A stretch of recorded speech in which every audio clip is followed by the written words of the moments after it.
So, The Death of Dick Long. That kind of sounds like a funny title, isn't it? And the film is kind of meant to be a comedy, but it kind of like skates that line between like comedy and kind of like messed up drama, as well as like examining like like a bigger subject. This film was directed by Daniel Scheinhardt, who before this he did Swiss Army Man. And you might remember Swiss Army Man was the film about, someone trying to come to terms with not killing themselves with a farting, talking corpse. But it was treated earnestly. So, having that in mind, you kind of get an idea that you're going to be in for something a little bit absurd here. And you indeed are. But what I like about this film, kind of the same way that I like with Swiss Army Man, was that it's taking an absurd scenario, which could have been straight up played for like goofy, like slapstick dark comedy, and kind of tries to find some humanity and something more in there. Sometimes it comes off as mockery, but other times I feel like there's just a little bit more to this film that I think kind of like resonated with me quite a bit more.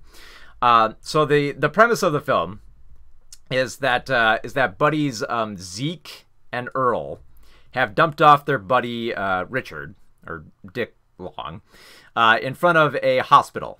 And they just know they've done something bad, and they just dump his body off in front of the hospital, and turns out that once they dump him off, he's dead. And once they find out why he died, everyone is kind of shocked. Like that when they examine his body and try to find out how he died, it's like, this isn't normal for this southern small town. Like we don't expect stuff like this. But this is kind of interesting, is like this film feels grounded enough where you could kind of believe it happening. Like it sounds weird and strange, but it seems like it could happen in reality, maybe just a little bit. So essentially Dick Long is dead, and Zeke and Earl are kind of like struggling now to cover up the evidence. They're trying to get rid of like the blood on their clothes. They're trying to get rid of the car. They're trying to get rid of his wallet. But the thing is, they stage them as, guys who are not that adept at it. They open the film by just being this rock band who spends like, their late nights partying with drinks and fireworks and something else that leads to Dick Long's death. And they're essentially horrible at it. And there's a lot of scenes where it could be set up, where it's kind of like set up for like silly jokes, but it's played very dryly. Like at one point they bicker over like, what's the best setting to put clothes in the washer to get blood out. They try to get rid of a car, but they don't find a deep enough lake. They try to stumble around a cop, trying not to, put on the guys that they're that they're guilty of a crime, but they're just not that good at it. So eventually it's all going to come crumbling down and they're going to be found guilty. That seems like a given, but it's treated with this kind of like weird sense of both like humanity and hilarity. Like we for the most part, the one character we do follow the most is I believe it's like we follow like one of the two guys who is essentially kind of like a devoted dad. His marriage with his wife is kind of on the rocks, where she believes that he's cheating on her. And he's frustrated. Like he knows he's done something bad and doesn't know what to do about it. Like he doesn't know how to get rid of the evidence. He doesn't know how to come to terms with it. He doesn't know how to open up to anyone about it. And he just literally beats himself up over it. So you kind of feel a little bit for him, even though like the film mostly kind of has like this like mocking tone towards him, but kind of like a dry mocking tone, where it's supposed to, this film kind of like dares you to laugh at it. It says like, here's a really messed up scenario where this guy's essentially destroyed his life, and he's just making mistake after mistake after mistake. I love one person's, like I've read a few reviews of this, and one review I think described it best as kind of like dipshit Fargo. Or I guess like a little bit more of a better term might be just like Southern flavored Fargo, I think I refer to it as.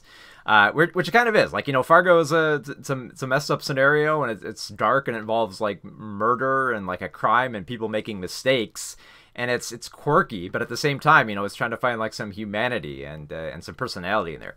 Now, I draw it's easy to draw the Fargo comparison because the one officer who's investigating this case is Officer Dudley, played by Sarah Baker.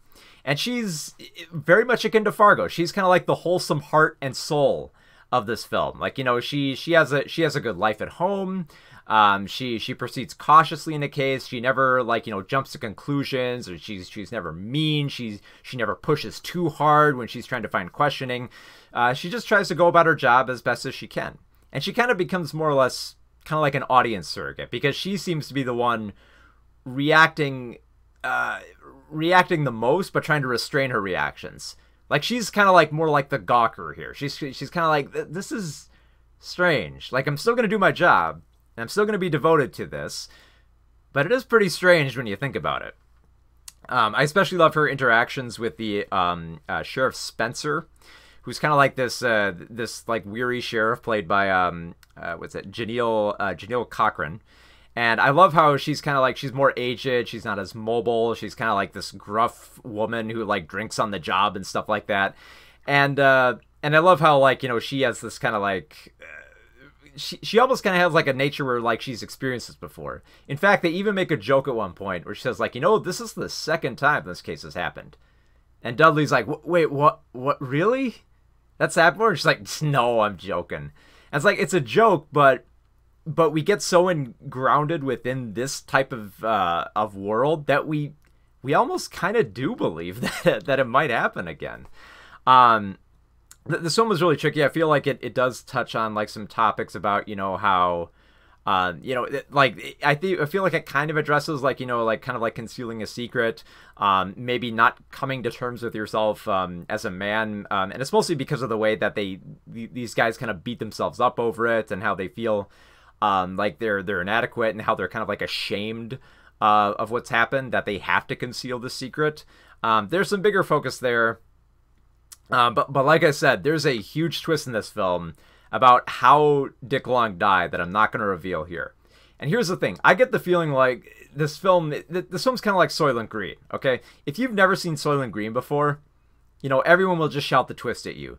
So in other words, if you're planning on seeing Dick Long, which I almost kind of recommend to most people, only because when you get to that moment, it's going to force you to feel something in there which you're not quite sure how you're supposed to feel at that moment, whether you're supposed to laugh, or whether you're supposed to be shocked, or whether you're supposed to be feeling for this guy who's made this mistake.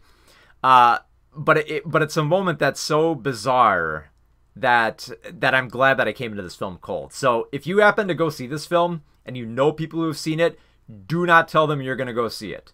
Do not talk to anyone that you are going to watch The Death of Dick Long, because I guarantee they will immediately reveal the twist to you. Like, the trailer's done a good job not showing the twist. I've tried to not reveal the twist here, but it's just one of those films that are so bizarre that you just have to see it. Not so much because I think it's great. I feel like it kind of like falters and falls into too much of a groove towards the third act, where you kind of can like see the dam bursting, and we kind of expect where things are going to go, that there's not really much of a big surprise at that point. But I think it is worth watching just to gauge like the reaction out of it. Like, I've seen like varying different reactions on it. I felt like some people were like kind of more offended by its mockery, and others have been more intrigued by its like deeper themes. So it's definitely one of those films you're going to talk about.